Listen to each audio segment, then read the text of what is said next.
Okay, how is everybody? Very well. Awesome. So, this is Management 3450, Small Business Management, and the reason we're getting started a little late is I like to record all these sessions. Because it's an ITV course, we've actually got a backup running too, but I usually have a separate way of recording here, and I wanted to get that started. Usually I need that little webcam as the microphone, but because of the facilities here, we got a microphone going already, so we're all good on that. And it's recording quite well. So we've got a couple things to go over today, mostly the syllabus and two sort of introductory lectures. We'll do probably the syllabus overview in the first lecture today, and then we'll do the second lecture on Thursday. But I'll go over kind of what to expect from the course here in the coming minutes. Wednesday. Yeah, I'm sorry. I was doing Tuesday, Thursday last semester. I keep forgetting. It's Monday, Wednesday. Yes. Thank you, AV. So while I'm getting that set up, let me say a couple of general overview things. I usually try to get out to AV about once a month. So maybe once in February, once in March, once in April. So at least 3 times. Instead of being here live, I'll be in AV live and like on the screen here. Usually the course is based here, but I like to get out and hang out with you guys in AV too, so I usually try and come out about once a month. Does that sound good? That's right. Okay, cool. So www.cscb.edu.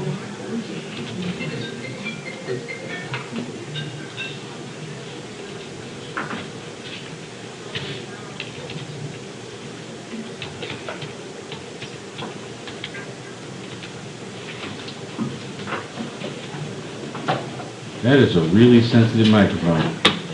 Cool.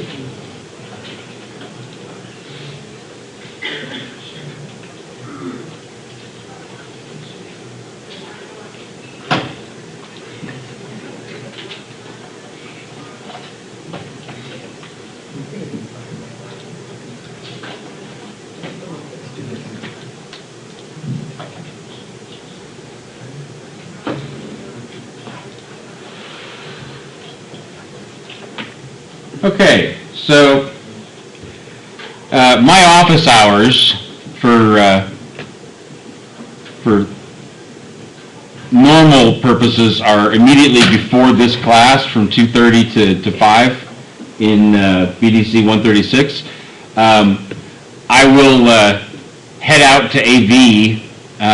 It's going to take me a little while to get there, so I won't have as long of office hours in AV, but I will also have some office hours there before class on the days that I come out there. This is my cell phone number here. I encourage you to text me, call me whenever you need. You're also welcome to come to my office hours and to email me. I find a lot of questions we can resolve either with email or cell phone. Not have to meet face-to-face, but I'm available in the office hours as well if you need to meet face-to-face. The grading in here is pretty straightforward. It's a little bit different than what I've done in the past. It's going to be on a subjective curve, so there's going to be a certain number of A's, certain number of B's, certain number of C's. But if you do what I say, everybody passes this course. It's just a question of subjectively who's done better and worse compared to the other individuals and groups in here. I'll get to the formation of groups in a little while. But there's 4 main elements of your grade.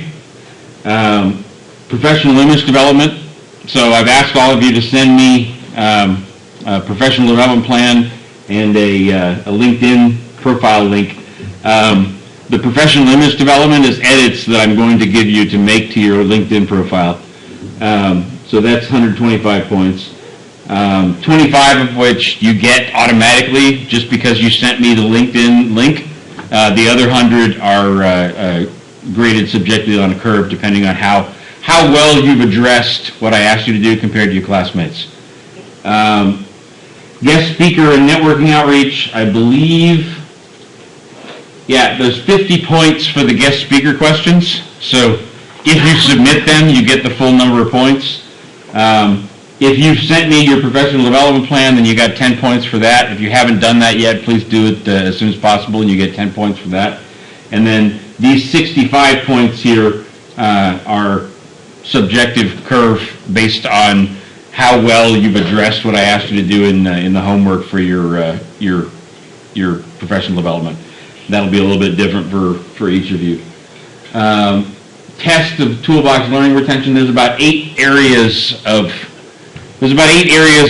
toolbox or tools that I think every small business manager should have. So after I've covered those in about the first 10 weeks of the class, I will post a test for you on Blackboard, which you can take any time between when I've done with the lectures and the end of the course, which is worth 250 points. And again, these are short answer questions, so I'm going to grade it on a curve based on how well did you answer the questions compared to your classmates. And then a full half of your grade, 500 points, is an implementation project. And I'll get into the details of that a little bit more. We're going to form groups of minimum 2, maximum 7 participants. You are going to find a business out in the community, a small business to do a project for. I've got a couple that are already lined up that are available for you. Otherwise, you're welcome to identify a company you work for, a venture that you're working on yourself, a business that you just like in particular, that you're a customer of, or you have friends there, your family's business, whatever's relevant. But in courses past, I've provided a little bit more of the leadership and direction on those connections. I'm going to push more of that responsibility to you guys this semester to go out and find projects that you're interested in, that you believe in, and that'll be half of your grade. So what do I expect for those projects? Down here at the bottom of the syllabus, like I said, you're responsible for finding a project and a client. It can be your own venture, it can be a small business you work for, like I said, family business, business that one of your friends runs, whatever. You need to form teams that we're going to do basically in the next 2 weeks. So no need to form the team today, but we'll need to have them formed by the 3rd week of class. Teams should have at least 2 members, so I don't want anybody working on a venture by yourself. I want at least 2 people on a team, and no more than 7. I've had larger groups sometimes, and it just gets too unwieldy on who does what in the team, so I'm going to cap it at 7. Once you start the project, I need you to maintain weekly contact with the project client and copy me on your communication. So if it's your own venture, then I basically want you to give me an update each week of what's been done, what's remaining to do. You're going to build a website for your project. I'm going to give you all the skill set and tools you need to do that. There's varying levels of familiarity with web development in here, but that's one of the topics that we'll cover. If the venture already has a website, then you're either going to be creating additional content for that website or building a parallel website in this course that's just for the requirements of the course. But each project's going to build a website. Each project is going to identify and interview at least one expert advice contact. So that's somebody that's been there and done that in this industry before. You're responsible for finding that person. I've got a large contact network that we'll talk more about next week when I go through my coverage of LinkedIn. You're welcome to leverage that and ask me to introduce you to people, but the onus is on you to identify an expert to talk with. The onus is also on you to identify 3 potential customers for the client project, interview them. Those need to be approved by me as well.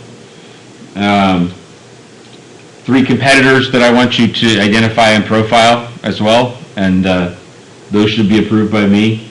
You're going to end up doing an industry analysis for your project.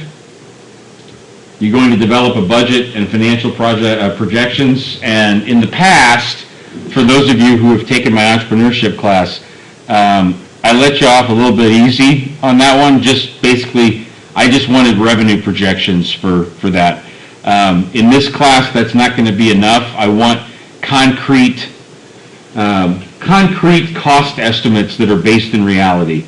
And when we get further along in the lectures of the semester, I'll explain what I mean by that. But it's one thing to say, okay, I think we can bring in $1,000 a week or $10,000 a month or whatever, based on what our project is and the product and the customers.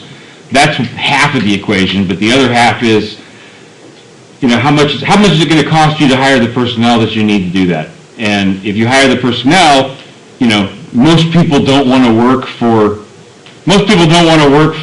maybe a project, maybe a check 2 months from now after we get paid for the project. Most people want to get paid now if they're going to work now. Most suppliers and vendors want to get paid up front, so it's not just what percentage of your revenues is going to be in costs, but what costs do you need to incur up front in order to be able to do whatever you're doing with this project.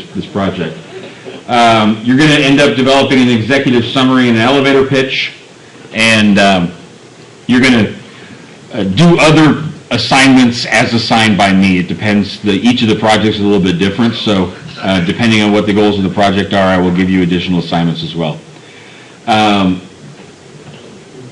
Going over our schedule a little bit. This week is basically an introduction, so introduction to the syllabus, and then I've got a couple of lectures on small business in the big picture level and the general overview of this class. Next week, I asked you all, like I said, to send me LinkedIn profiles and professional development plans. We'll spend next week talking about what I want you to do with those the rest of the semester. The week after that, we'll talk a little bit about project management and what I expect from your projects other than what I've listed in the syllabus. We'll do a little bit of coverage of product service development and a little bit of talking about how to do patent and trademark searches. And then we'll finalize who's on what project team and what the projects are as of February 8th. And then we'll basically have 8 weeks where I do a lecture one day and we have an exercise to focus on the other day. So web development, I'll lecture on how to do web development, and then on Wednesday we'll all be hands-on. I want you to bring your laptops and work as groups on the websites for your ventures. Same thing with customer acquisition and guerrilla marketing. We're going to do a customer acquisition exercise, et cetera, down the way. These are the 8 skill sets that I think everybody should have coming out of this class. And it'll take us through about the end of March to cover all that. You'll see here for the month of April and the beginning of May, I have relatively light planning. I'm going to bring in some guest speakers during part of that time. Part of that time we'll have hands-on work on your projects, and part of that time I will do some review sessions for the test, a review session for the LinkedIn edits, just to make sure everybody's clear about what I wanted you to do for LinkedIn, and a review session about what I wanted you to do as homework for your professional development. Then we'll have a course wrap-up the final week, and that's pretty much it when it comes to the schedule and the expectations for the syllabus. Any questions about the syllabus and the schedule? Pretty straightforward? Okay, good. So in that case, let me move on to the lecture.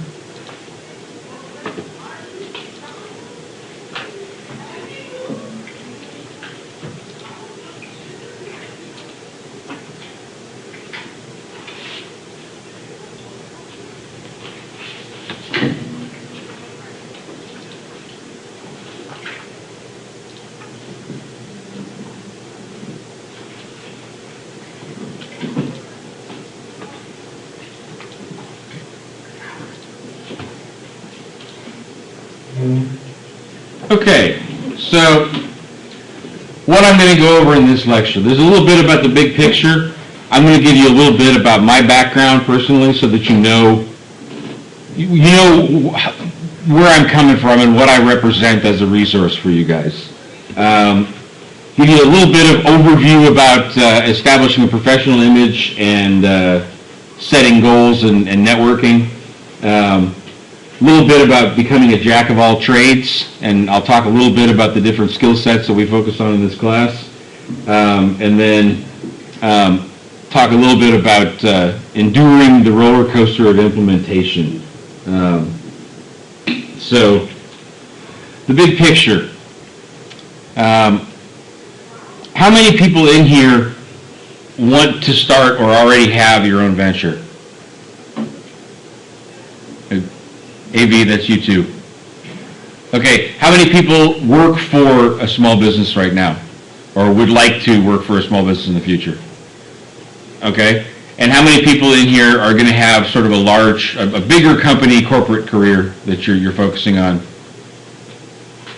Okay, so kind of a little bit more heavy on corporate careers, but a good chunk of you are interested in starting your own ventures, and some of you work for existing small businesses. Well, the skill set that you're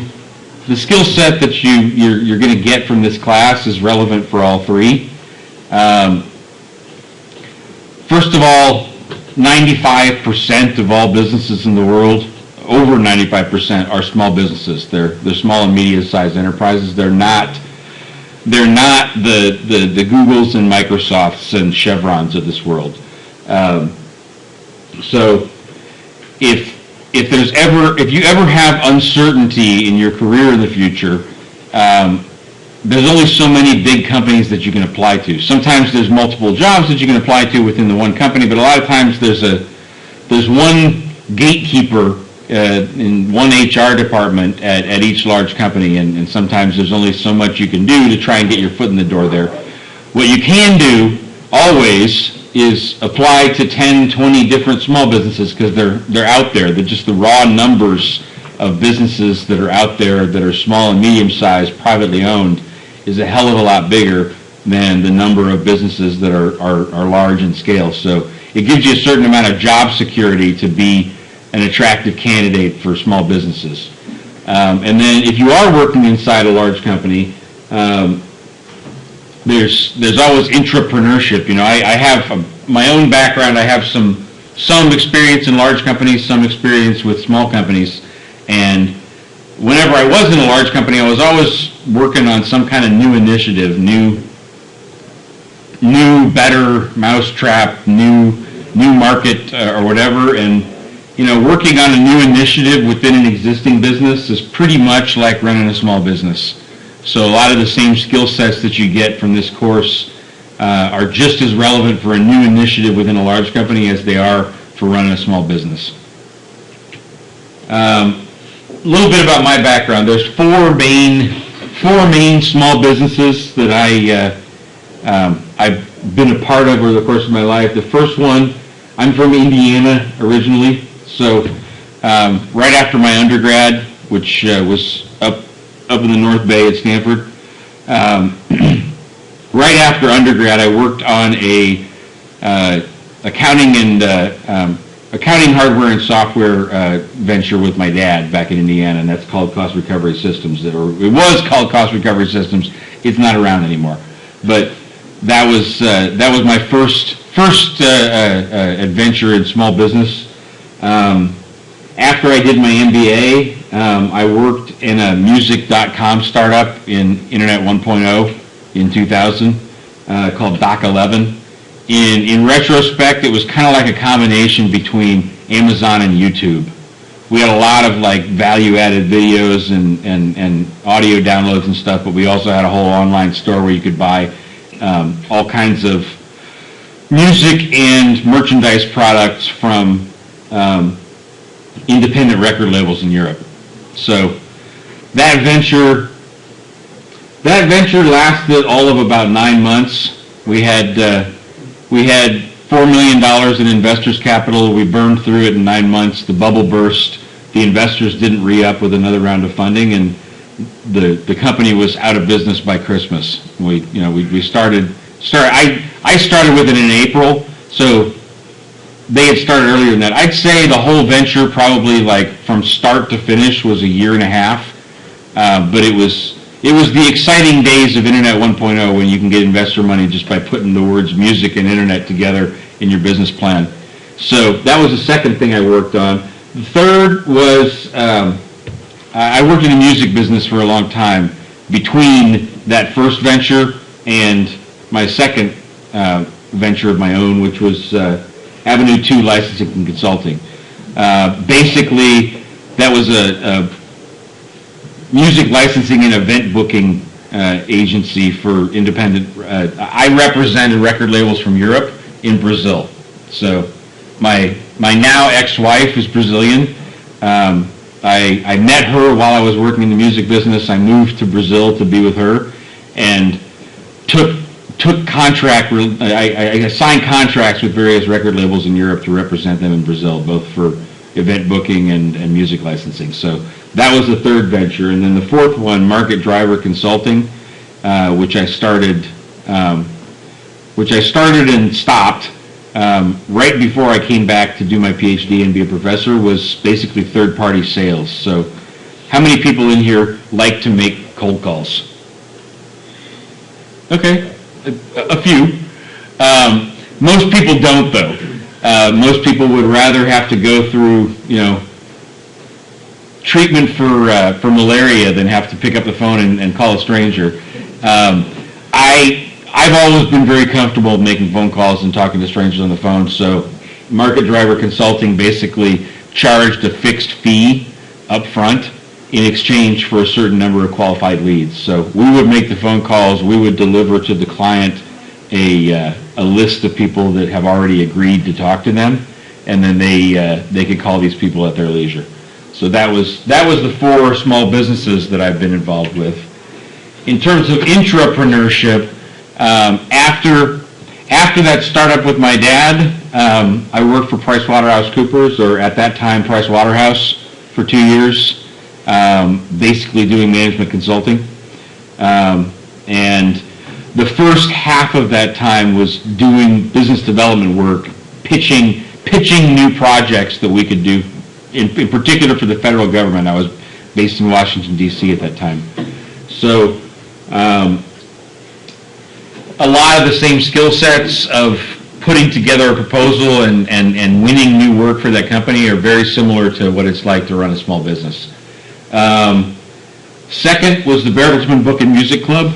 That was basically the German equivalent of Columbia House Records. It was a club where if you joined the club and agreed to buy a certain number of CDs or books per year, you get 10 CDs free, and it's a business model that has kind of come and gone, and it's seen its day. But when I was in the business, it was still a viable business model, and that's what I did. And a lot of the new products that we developed and new initiatives were very much like running a small business. Same thing at Sony Music Entertainment. Both of those were in Germany. Sony, I was in charge of music licensing for Sony Germany, and who we licensed to, what products we licensed, was also very much like running a small business. I had 4 staff that worked for me. It was sort of a revenue center of its own, so very much like running a small business. And then finally, Robert Half Management Resources is basically a headhunting firm. I was an account executive in Los Angeles, basically talking with various businesses around LA, finding out what their staffing needs were, and finding consultants who could deliver those skill sets. We'd hire people for $30 to $50 an hour and bill them at $60 to $100, and that was the business. We'd find people who were mid-career professionals or semi-retired and out of work for one reason or another, recruit them to work on these projects and then basically double whatever we paid them and bill the client for that. And that was the fourth business. And again, scoping out projects, running a book of business as a sales executive is very similar to running a small business. So just to give you guys a bit of an overview, that's where I'm coming from before I came back and became a professor. A little bit about my contact network. I've got about 10,000 contacts in my Outlook folder. I say this to give you a perspective on how I can be a resource for you in finding expert advice contacts to interview for your projects, in finding potential customers, in identifying competitors. I've also got most of that 10,000, not most, a small portion of that 10,000 has been migrated over to LinkedIn. I keep trying to migrate the rest of it over time. When we talk about LinkedIn next week, for those of you who are less familiar with it, you'll see why it's so important to migrate over. LinkedIn does a fabulous job of identifying for you who you know. That as an individual human brain, it's not possible for me to remember who I know that has forensic accounting experience. I don't remember, but LinkedIn will remember that for me and tell me who I know that has forensic accounting background. It'll also tell me who I know that knows someone at firm X, Y, or Z. It's really quite dynamic tool, and I'm trying to migrate as much of my contact network as I can over from there. I also have access to the Stanford, and UCLA, and University of Cincinnati alumni networks because that's where I did my 3 degrees, and I, just like you guys, have access to the CSUB alumni network, which is not inconsequential, especially around this area. So,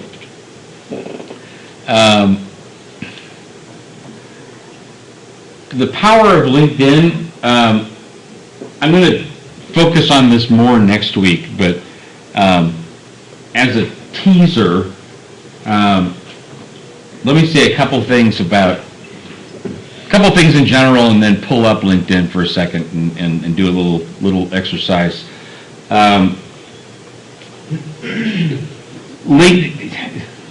LinkedIn, because it has so many users on it, because it's able to identify connections between people, is just an amazingly powerful tool for getting in touch with networking contacts out there all over the world.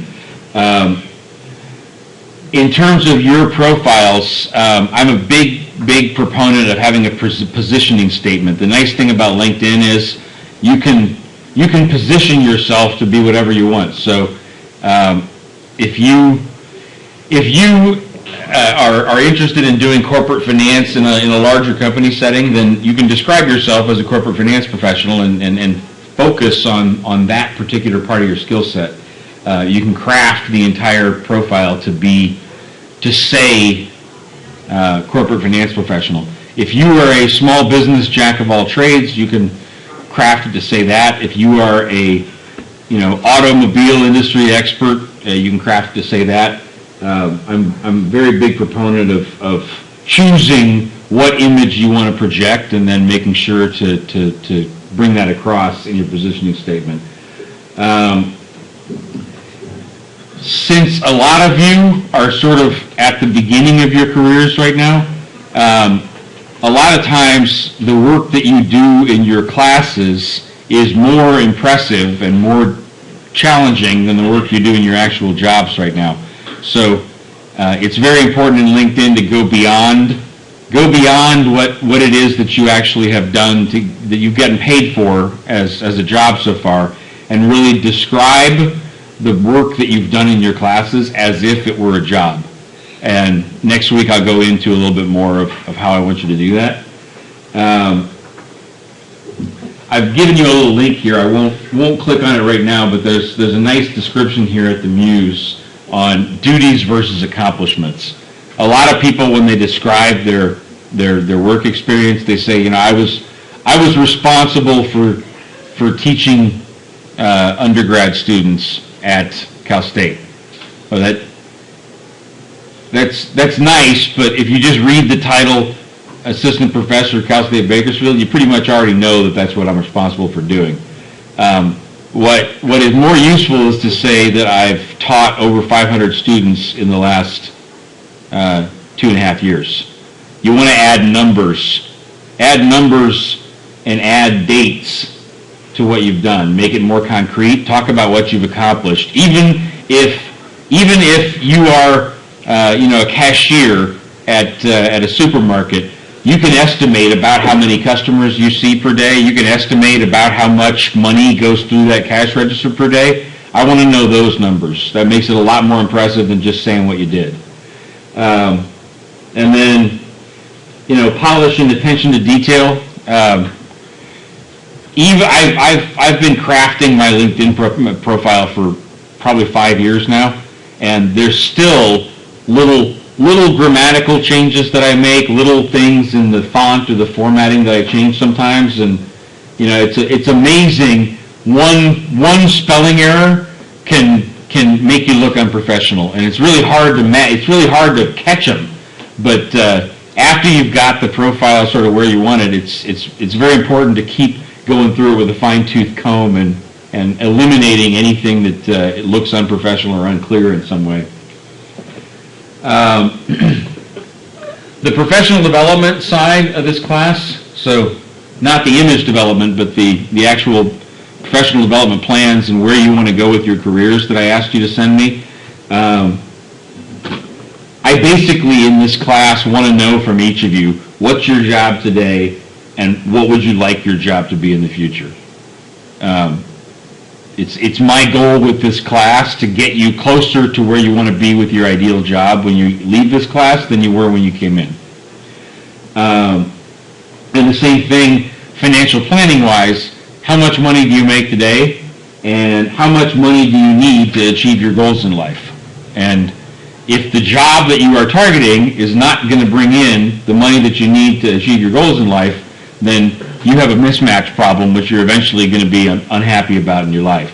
So I asked you the questions that I asked you in the professional development plan because I want to help you achieve these goals. And then we're going to be talking about setting baseline, mid-range, and long-term goals. And I talk a lot about the rule of 10, which basically means that if you want anything to work out well in this world, you need 10 options for it to work out. So if you would like a job in the banking industry, you need 10 applications out there in order to assure that you have one that works out.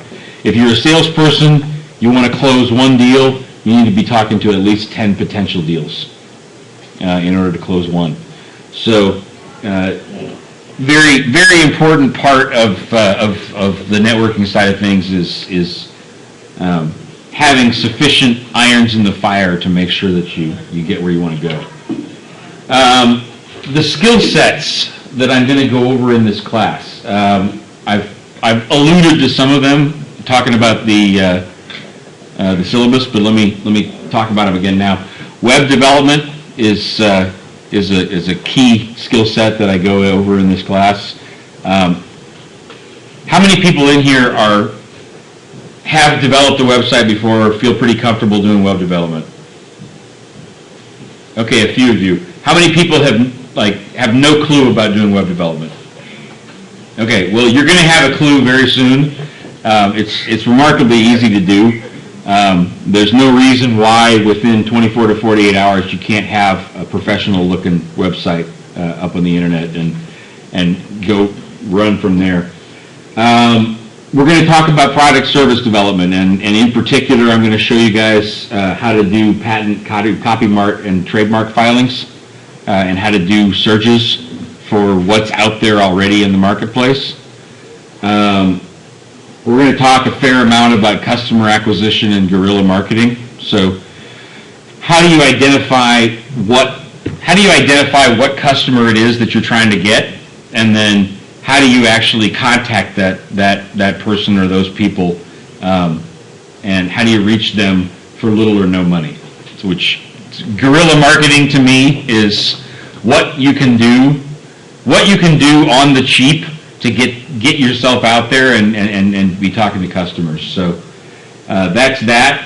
We're going to do a segment on competitive research, so little tricks and information resources that you can use to find as much information as possible on your competitors, especially small private firms that are hard to find information on. I'll show you some tricks of where you can find information on small privately held companies. Industry research, we've got some great databases that are part of our library subscription here that I'm going to show you how to navigate. They're really great for finding general information about the industry you're in. Lots of nice information tidbits for whatever segment or industry your small business is in. We're going to talk a little bit about HR, management, operations, contracts, legal. There's sort of a whole bundle of back office functions that are important to understand how to do in small business, and we'll have a week where we go over those things. I'll give, for those of you in here who are not accounting focused or who do not have accounting and finance experience, I will give you a crash course in everything you need to know about numbers and money in a small business setting. And then finally, we will talk about capital and resource acquisition. So how do you go about reaching out to grants, to investors, to venture capital funds, to banks, so forth. Those to me are the 8 skill sets that any small business person should have. And by the time you leave this class, you will have those 8 skill sets. The final thing I want to talk about is the roller coaster of implementation. I'm really going to push out to you guys more responsibility for these projects than I've ever done in the past. And I promise you, invariably, there are going to be problems. You're not going to be able to get the client on the phone when you want. You can't find the right kind of customer to talk to. You can't find the data that you need for the industry research. There's going to be problems that come up. That's part of the reality of running a small business is figuring out how to solve these problems as they come up and not getting flustered by the fact that there are problems that could pop up. Especially in the customer outreach portion, to a certain extent in the expert advice outreach, you're going to have some people that just don't respond to you. Or they say, no, I don't want to talk. And something that you have to deal with in small business as well is the fact that you're going to be rejected sometimes, and you're going to be isolated. You're going to feel like nobody cares about this damn project. It's a waste of my time. I'm fighting in isolation. That feeling comes up when you're running a small business. It's something you have to learn to deal with, and you're not working in vain. But you need to learn how to work past the feeling when you do feel like you're isolated and being rejected by people. Depending on how the project develops, I guarantee you that most of your projects will not end the way that you expected them to when you started. They're going to take different paths and different turns depending on what the client needs, and you need to be able to roll with the punches and do those kinds of adjustments. And then finally, just persevering to create value. The goal for these projects, the gold standard of what's an A in the projects is, did you actually create value for the client? After you made it through all of those hurdles and you've done the things that I asked you to do, is there something of value that didn't exist before? So it's important. Sometimes the scope can get really big, and part of what you need to do in small business management is identifying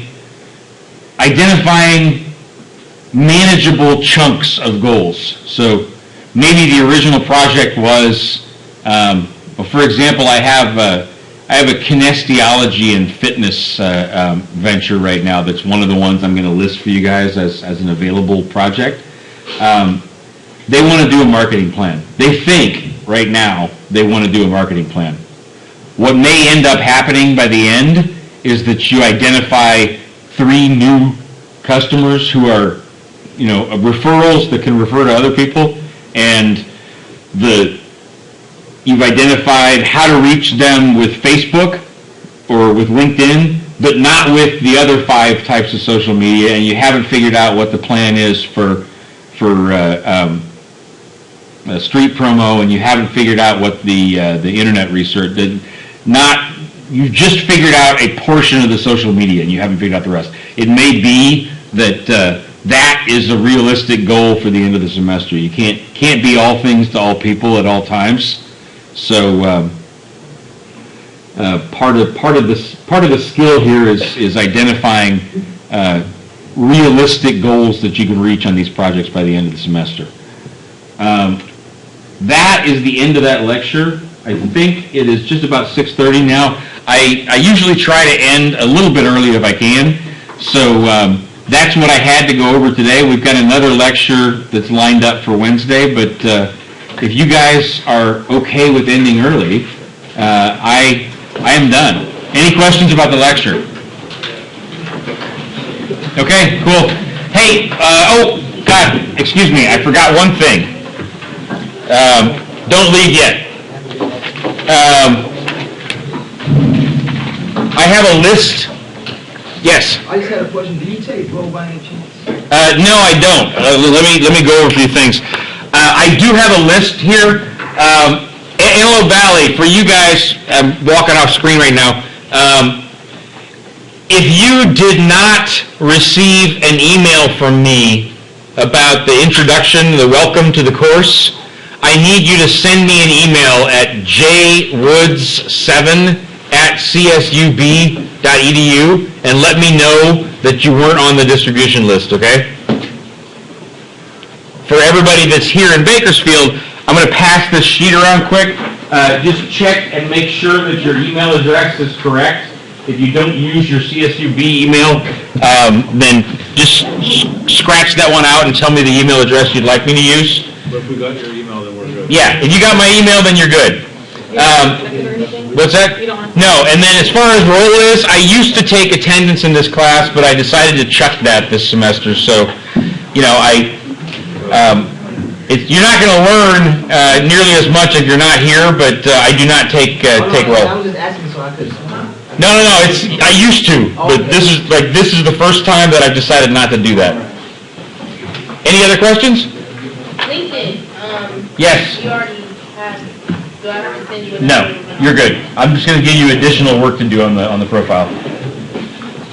Oh, I had a question. Yep. By when does that LinkedIn thing need to be sent to you? ASAP. ASAP? Yeah. All right.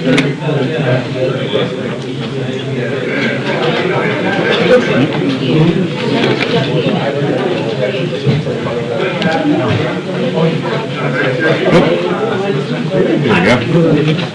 Were we supposed to email you the LinkedIn, or were we supposed to just... No, you email me the professional development plan. Okay. And you just send a connection request on LinkedIn. I haven't gotten around to accepting all the requests yet, but I will. Okay, that's nice.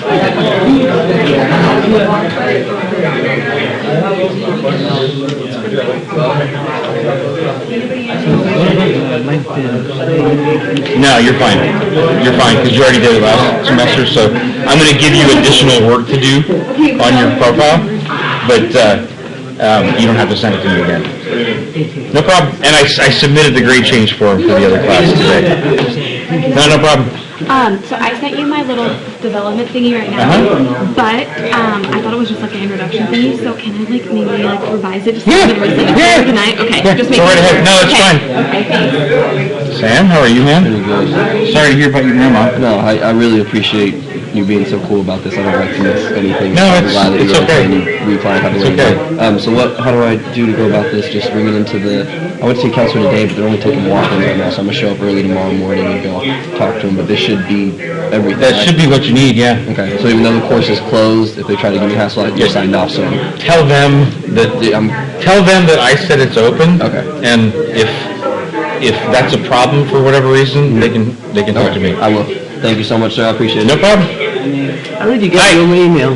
I send you the provisional defilement. Okay. Yeah, I already got your email. You're gonna, next class, you're gonna like handle that I change whatever I change. Yeah, it may take me a little bit longer than next class, but by next week or the week after, I'll tell you what you're going to Okay, do. cool, thank you. No problem. Sorry, I That's just saw okay. this earlier, I might not be able to point this out. Do I need you there too? No, that's your advisor from like counseling. Okay, thank you so much. I'll see you Wednesday. Okay, sweet, cool, see ya.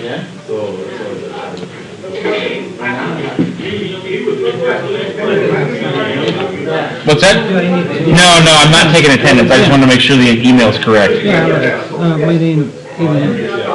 Oh, because you're in the other section right now. But you got my email for the other section, right? Okay, cool. Then you're fine. No problem. You too.